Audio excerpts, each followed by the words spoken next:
Communiqué numéro 065 du gouvernement de la transition.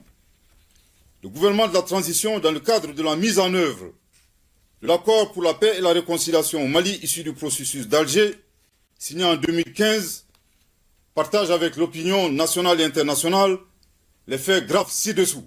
1. Le changement de posture de certains groupes signataires de l'accord pour la paix et la réconciliation au Mali, issu du processus d'Alger, devenus des acteurs terroristes et poursuivis par la justice malienne, après avoir commis et revendiqué des actes terroristes. 2. L'incapacité de la médiation internationale à assurer le respect des obligations incombant aux groupes armés signataires, malgré les plaintes formulées par le gouvernement de la transition à travers la lettre du ministre de la Réconciliation, de la Paix et de la Cohésion nationale, chargé de l'accord pour la paix et la réconciliation nationale, en date du 24 février 2023, adressé aux autorités de la République algérienne, démocratique et populaire, chef de file de la médiation internationale. 3.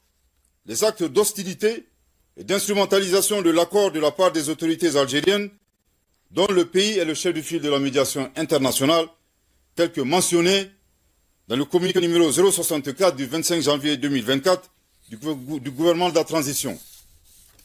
Au regard de ces faits suffisamment graves précités, le gouvernement de la transition constate l'inapplicabilité absolue de l'accord pour la paix et la réconciliation au Mali issu du processus d'Alger, signé en 2015, et par conséquent annonce sa fin avec effet immédiat. Je répète, au regard de ces faits suffisamment graves précités, le gouvernement de la transition constate l'inapplicabilité absolue de l'accord pour la paix et la réconciliation au Mali, issu du processus d'Alger, signé en 2015, et par conséquent annonce sa fin avec effet immédiat. Je répète pour une dernière fois. Au regard de ces faits suffisamment graves précités, le gouvernement de la transition constate l'inapplicabilité